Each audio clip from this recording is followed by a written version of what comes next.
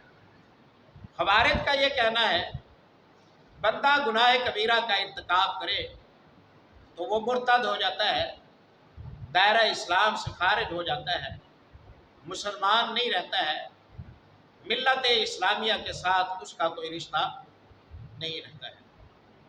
ارتکاب کبیرہ گناہ سے وہ دائرہ اسلام سے خارج ہو جاتا ہے۔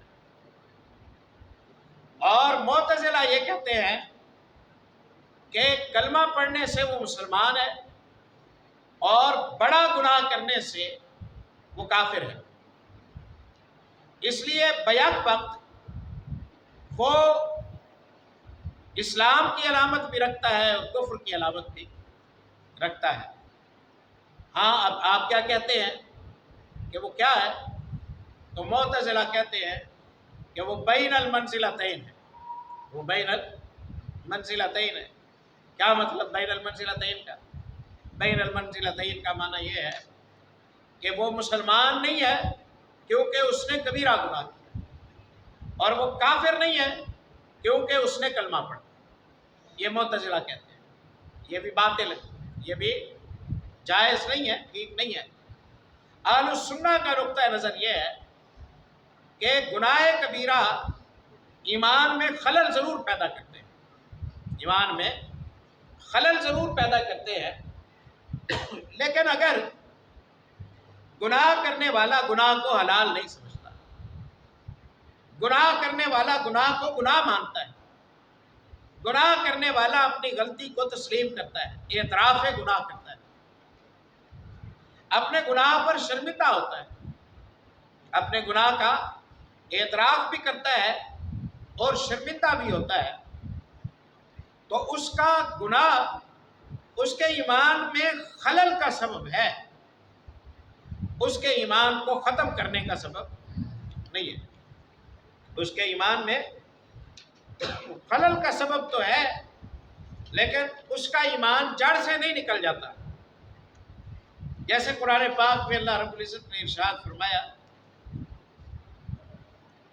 کہ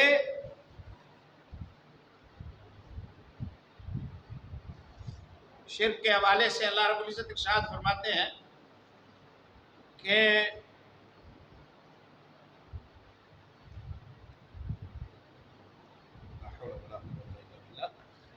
اللہ رب العزت ارشاد فرماتے ہیں کہ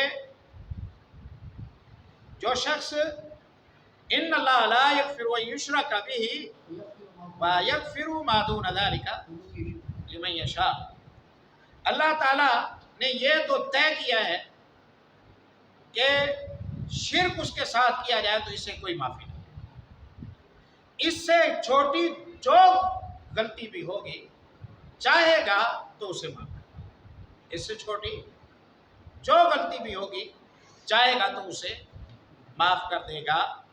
گویا شرک سے چھوٹے گناہ قابل معافی ہیں، شرک سے چھوٹے گناہ قابل معافی ہیں، اس لیے اہل السنہ کا نقطہ نظر یہ ہے کہ کبیرہ گناہ کا مرتکب ایمان میں خلل لاتا ہے اور اس کا فیصلہ اللہ کی مشیت اور مرضی پر ہے، اس کا فیصلہ اللہ کی مشیت اور مرضی پر ہے، چاہے تو اس کی جتنی سزا بنتی ہے اتنی سزا رب اسے دے کر اس کے ایمان کی برکت سے اسے بالآخر جنت میں بھیجے، چاہے تو جتنی سزا بنتی ہے اس سے کم سزا دے کر باقی سزا معاف کر کے اس کے ایمان کی برکت سے اسے جنت میں بھیجے، چاہے تو اس کی ساری سزا معاف کر کے جیسے 100 بندے کے قاتل کی ساری غلطی معاف کر دے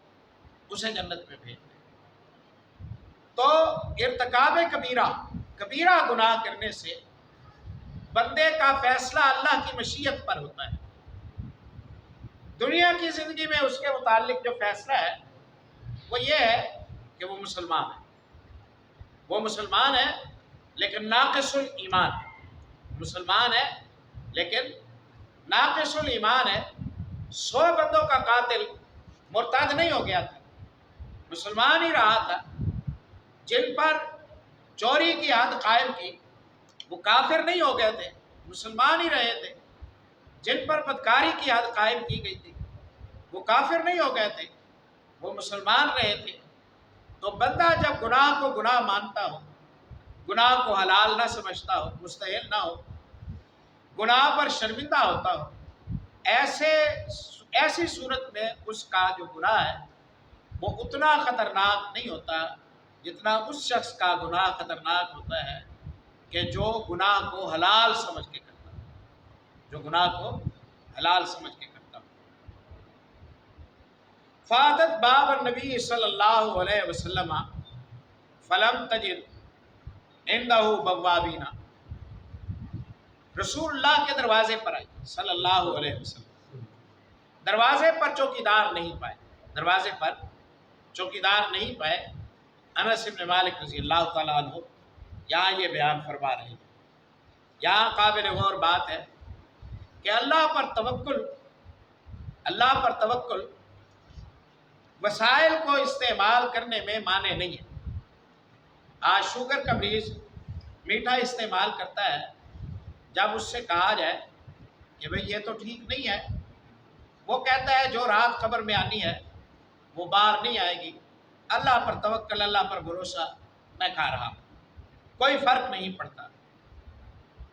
اسی طرح کوئی رزقی کام اپنے سر لے لیتا ہے، کوئی بڑا قدم اٹھاتا ہے اور کہتا ہے کہ جی میں اللہ پر توکل کر رہا ہوں. تو توکل ہے کیا؟ توکل ہے کیا؟ کیا وسائل کو استعمال کرنا، سیکورٹی گارڈ رکھ لینا، دروازے لگانا، کنڈیاں لگانا، کھڑکیاں لگانا، یہ توکل کے خلاف ہے؟ یہ سوچا جائے گا کہ بندے کا اللہ پر بھروسہ نہیں ہے اور اس لیے وہ اس طرح کے اہتمام کر رہا ہے. ہرگز نہیں، ہرگز نہیں. توکل اسباب کے استعمال کا نام ہے، اسباب پر انحصار کا نام نہیں ہے. سبب استعمال کریں اور نتیجہ سبب سے اس کی امید نہ رکھیں، نتیجے کی امید اللہ سے، نتیجے کی امید اللہ سے رکھیں. آپ حکم کے مطابق اسباب استعمال کریں. اربط جمالہ کا بتوکل اللہ. اونٹ کہاں چھوڑ آئے؟ کہاں توکل کیا ہے؟ باہر چھوڑ آیا. توکل کیا ہے؟ باہر چھوڑ آیا. گھٹنا باندھا ہے؟ نہیں، توکل کر آئے. کہا جاؤ گھٹنا باندھو اور پھر اللہ پر توکل، گھٹنا باندھو اور پھر اللہ پر توکل کرو.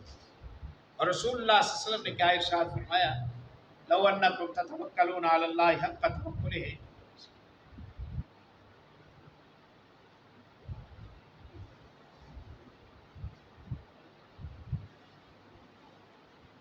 اگر تم اللہ پر بھروسہ کرتے جیسے اللہ پر بھروسہ کرنے کا حق بنتا ہے تو لرزقکم کما یرزق الطیر، تو رب تمہیں ویسے رزق دیتا ہے جیسے پرندوں کو رزق دیتا ہے. اب پرندے کا توکل کیا ہے؟ پرندہ چھٹی نہیں کرتا، پرندہ کاہل نہیں ہے، پرندہ محنتی ہے. ہر طرح کے موسم کے ساتھ، ہر طرح کی حالت میں، ہر طرح کے معاملات میں وہ اپنے وسائل استعمال کرتا ہے. میں مثال دیا کرتا ہوں کہ پرندہ بہت جفا کش ہوتا ہے. اس کے گھر، اس کے گھونسلے، اس کی رہائشیں، اس کے انڈوں کی ترتیب، اس کی بچوں کو تربیت دینا، اڑنے کی ٹریننگ دیتے ہیں. خاندانوں کے خاندان، کنبوں کے کنبے اکٹھے ہوتے ہیں اور وہ جب ان کا چوزا پہلی دفعہ اڑنے لگتا ہے تو اس کی حوصلہ افزائی کرتے ہیں، اسے اڑاتے ہیں، اسے بیٹھنے نہیں دیتے. تو پرندہ توکل بھی کرتا ہے اور صبح تہجد کے وقت بھی اٹھتا ہے. باغات میں آپ جائیے صبح سویرے چہچہا رہے ہوتے ہیں. پرندہ توکل بھی کرتا ہے اور شام کو جلد بھی سو جاتا ہے. عصر کے بعد آپ جائیے باغات میں تسبیح و تحلیل کر رہے ہوتے ہیں. اذکار اور نمازیں جو اللہ نے ان کی فطرت میں ودیعت فرمائی ہے وہ کر رہے ہوتے ہیں. مغرب کی نماز پڑھ کے آپ باغ میں جائیے سناٹا. مغرب سے پہلے جائیے تو آپ کو وہاں رونق ہو, ان کی تسبیح و تحلیل کے نعرے ملے. مغرب پڑھ کے آپ چلے جائیے سناٹا اور سکون. صبح اذانوں کے وقت جائیے آپ دیکھیں گے کہ پھر پرندے چہچہا رہے ہیں. تو پرندے کا توکل وسائل کے استعمال کے ساتھ, وسائل کے استعمال کے ساتھ. تم رب پر بھروسہ کرتے جیسے پرندے کرتے ہیں تو رب تمہیں ویسے رزق دیتا جیسے پرندوں کو رزق دیتا ہے. تو توکل وسائل کے استعمال کرنا. آپ پرہیز کریں, آپ ٹائم پر دوائی لیں, آپ خوراک میں اعتدال رکھیں, آپ اپنی چال چلن کو صحت کے موافق اصولوں کے مطابق رکھیں اور رب تعالیٰ پر فیصلہ چھوڑیں. رب اپنے کرم فرمائے گا اور آپ کی صحت کو محفوظ کر دے گا, آپ کی صحت کو محفوظ کرے گا. پوچھا گیا کتاب القدر میں آتا ہے ترمذی میں رسول اللہ صلی اللہ علیہ وسلم سے, ہم دم کرتے ہیں, ہم پرہیز کرتے ہیں, ہم دوا لیتے ہیں, کیا ہماری یہ کاوشیں تقدیر کے لکھے کو ٹال دیتی ہیں؟ آپ نے فرمایا تقدیر میں لکھا ہے کہ دم, پرہیز اور دوا صحت یابی کا سبب ہے. تقدیر میں لکھا ہے کہ دم, پرہیز اور شفا صحت یابی کا سبب ہے. معلق تقدیر میں یہی ہوتا ہے, دم کرے گا شفا مل جائے گی, پرہیز کرے گا بچ جائے گا, پرہیز نہیں کرے گا کڑا جائے گا, اور دوا لے گا تو صحت یاب ہو جائے گا, نہیں لے گا دوا تو بیماری دھول پکڑ جائے گی. تقدیر میں ہی یہی لکھا ہے. انہا من قدر اللہ. پیارے نبی صلی اللہ علیہ وسلم نے مشکل اور متشابہ سوال کا خوبصورت جواب. آرائیت رقان نسترقیہا ودوان نتداوا بھی ودقاتا نتقیہا. ہم دم کرتے ہیں, ہم پرہیز کرتے ہیں, ہم دوا لیتے ہیں. حل ترد من قدر اللہ شیء. اللہ کی تقدیر میں کو رد کرنے کا یہ سبب ہے. قال ہوا من قدر اللہ. یہ چیزیں اللہ کی تقدیر میں لکھی ہوئی, یہ چیزیں اللہ کی تقدیر میں لکھی ہوئی ہیں. تو پیارے نبی سے بڑھ کر شجاع اور بہادر کوئی نہیں. عمارت بنائی, دیواریں بنوائی, دروازے لگائے, کنڈیاں بند کی. خذو حذرکم پھر اپنی احتیاط کرو اور اپنے قدم جاری رکھو. دروازے لگے ہوئے تھے, دروازے لگے ہوئے تھے. راوی کہتے ہیں کہ فلم تجد عندہ بوابینا. رسول اللہ صلی اللہ علیہ وسلم کے دروازے پر چوکیدار کوئی نہیں تھا. رسول اللہ کے دروازے پر چوکیدار کوئی نہیں پائے. بعض موقعوں پر آپ صلی اللہ علیہ وسلم کے دروازے پر چوکیدار ہوتے تھے اور بعض موقعوں پر آپ صلی اللہ علیہ وسلم کے دروازوں پر چوکیدار نہیں ہوتے تھے. سیدنا عمر ابن خطاب رضی اللہ تعالیٰ عنہ کہتے ہیں حوالی مدینہ میں رہتا ہوں. میں نے اپنے ایک ساتھی کے ساتھ باری مقرر کی ہوئی تھی. ایک دن وہ رسول اللہ کے ساتھ گزارتا, میں اس کے کام کر دیتا. شام کو آ کے وہ دن کو حاصل ہونے والا علم مجھے سکھا دیتا. اگلے دن وہ میری ڈیوٹیاں دیتا. میں رسول اللہ کے ساتھ رات گزارتا, دن گزارتا. رات کو آ کر میں دن میں حاصل ہونے والا علم اسے سکھا دیتا. اس کی ایک دن باری تھی. رات کو آیا, دروازہ زور سے کھٹکھٹایا. میں آیا, پوچھا. اس نے کہا بڑی مصیبت آ گئی ہے. میں نے کہا کیا مصیبت آئی ہے؟ کہا رسول اللہ صلی اللہ علیہ وسلم نے اپنی بیویوں کو طلاق دے دی. وہ اس کے سمجھنے میں فرق تھا. رسول اللہ صلی اللہ علیہ وسلم نے طلاق نہیں دی. آپ نے لعان فرمایا تھا, وہ یہ سمجھا کہ طلاق دے رہی ہے. میں پریشان ہو گیا. میری ایک بیٹی حفصہ بھی رسول اللہ کی زوجہ ہے. صبح میں آیا,